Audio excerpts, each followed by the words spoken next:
यो परिवार चाहिँ एउटा आर्मी चिफ, अब अहिले यहाँ कोस आर्मी चिफ मलाई थाहा छैन, आर्मी चिफ सबैभन्दा आर्मीको प्रमुख मान्छे, प्रधान सेनापति भन्छ।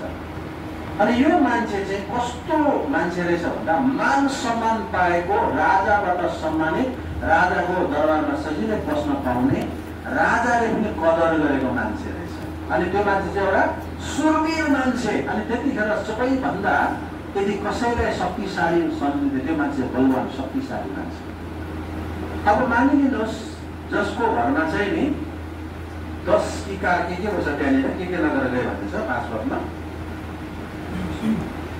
अनि आराम त आफ्नो बाटो जाऊ अनि म ज्यादा राजालाई एउटा पत्र पठाउने छु नमानी हिँडे आफ्नो साथमा 10 किकर चाँदी 6000 सेक्टर सुन र 10 जोडा लुगा 10 इकार चाँदी 6000 सेकेल सुन हुने मान्छे चाहिँ कसो? त्यो पनि के मात्रै लगेको त्यो चाहिँ घरमा, घरबाट के को लागि गएको थियो भन्नुहोस् न? के को लागि गएको?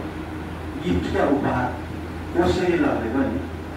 हामीलाई 2 केजी एप्पल लानु हमेमै पर्छ, तर यो मान्छेले चाहिँ कोसेली लाँदैछ 6000 सेकेल र सुनको टुक्रा, 10,000 किकार चाँदी लाने भनेको मान्छे चाहिँ कस्तो थियो होला? चटपटे दोकान होला नि।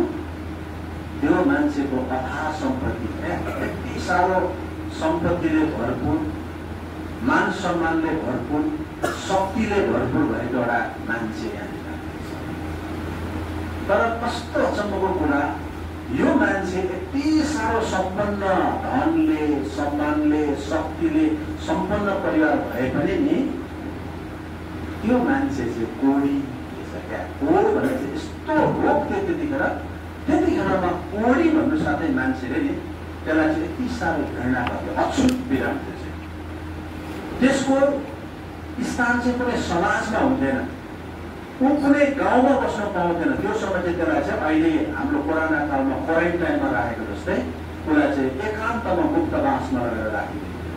त्यसलाई आफ्नो पालमा आउनु, आफ्नो फ्यामिलीसँग भेटघाट गर्नु, सबै कुरा त्यसलाई अनुमति हुन्थेन। उसलाई एकदमै अलग्गै अछुत मान्छेको रूपमा राखिन्थ्यो। अब यो प्रधान सेनापति यत्रो मान सम्मान भएको मान्छेले कसरी भन्न सक्छ कि म कोडी भनेर? उसको लागि त त्योभन्दा ठुलो बेइज्जत र आज के भनौँ लाजको कुराहरू के हुँदैन। यसकारण यो मान्छेको त्यो कुरा लुकाएको हुन सक्छ, तर त्यो लुकाएको कुरा चाहिँ कसलाई चाहिँ सेयर गर्थ्यो उसले? आफ्नो कसलाई? वाइफलाई, परिवारलाई। अनि जब उसले एउटा टेबलको अगाडि ऐनाको अगाडि जब उभिन्थ्यो, उसले आफ्नो ड्रेस लाउँथ्यो, एउटा प्रधान सेनापति आर्मी चिफको ड्रेस त लाउँथ्यो, तर लुगा खोल्दा जब कोड देख्थ्यो नि यति साह्रो अशान्तिले उसको हृदय खान्थ्यो क्या, मुटु फटक खान्थ्यो। अनि सायद राति बुढाबुढी रुन्थ्यो होला, के भन्नु यो कोड कसरी भन्नु, कसरी समाजलाई सुनाउनु, मलाई समाजले के भन्छ, मेरो स्तर के होला? यत्रो मान सम्मान सबै कुरा प्राप्त भएको मान्छे भए तापनि त्यो घरमा शान्ति थिएन। अनि त्यो नोकरीले हेरिबस त्यो मालिक मालिकको त्यो रुवाई कन्दन, त्यो पीडा चाहिँ नि त्यो घरको नोकरीले देख्यो। त्यसकारण कतिवटा घरका सिक्रेट कुराहरू नि छोराछोरीले भन्दा पनि कसलाई थाहा पाउँछ भने थाहा छ? घरको। यसकारण कुनै घरमा घटना घटाउनु पहिला त्यहाँ काम गर्ने घरलाई एरेस्ट गर्छ, अनुसन्धानको लागि नि है। अब इन्भेस्टिगेसन गर्नको लागि चाहिँ त्यहाँका नोकरनेलाई पक्रिन्छ। उनीहरूलाई थाहा हुन्छ यो घरमा के चलिरहेको, कतिवटा आमा बाबुको कुरा छोराछोरीलाई थाहा हुँदैन, तर नोकरलाई थाहा हुन्छ। यसरी त्यो नोकरनीले चाहिँ नि त्यो मालिकनीको रुवाई आँसुलाई चाहिँ नजिकबाट देखिरहेको। समग्रमा भन्नुपर्दा एउटा सम्पन्न परिवार, एउटा शान्ति रहित परिवार थियो क्या त्यो घरमा। खै त्यो शान्ति आनन्द हुँदैन। अनि जहिलेसुकै रोएर सायद भात खाने सुनको थाल थियो होला है। 6000 सेकेल सुनको टुक्रा बाँड्ने मान्छे, कोसेली लाने मान्छेले सुनको थाल बनाउनु सक्दैन होला।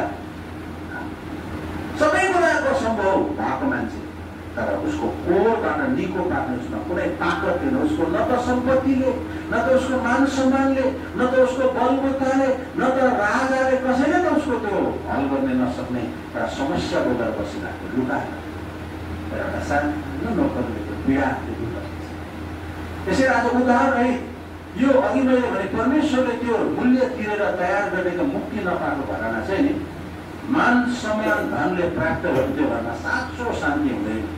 आज तपाईँले फन्दाको घरले त साह्रै उन्नति र राम्रो गरेको देख्यो भनेर नि तपाईँले देख्दै हुनुहुन्छ होला। त्यो घरभित्रको उनीहरूको अन्तर जुन एउटा स्थिति छ त्यो तपाईँले देख्नु भएको। त्यसैले हिजोस्ति भर्खरै भेट्नमा पनि एउटा ठुलो बिजनेसम्यान सुसाइड गरेर मर्यो।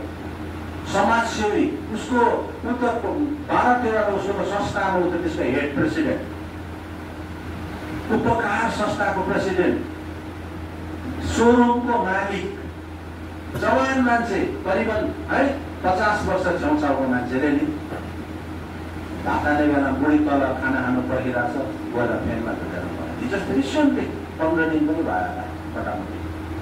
किन त्यो मान्छे मर्नु पर्यो? यत्रो सम्पन्न अनि सबै मान्छेले त कसरी मर्यो हो यो मान्छे?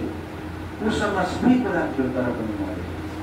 आज हामीले संसारमा देखिरहेको घरहरू नि मार्बलले बनाएको दामी दामी काठहरूले सजाएको घर, कारहरू पार गरेर घर हामी देख्छौँ तर त्यहाँभित्रको त्यो पापले उनीहरूलाई ल्याएको अशान्ति चाहिँ हामीले याद गर्नुहोस्। त्यस कारण हामी कतिपल्ट चाहिँ धोकामा पर्छौँ।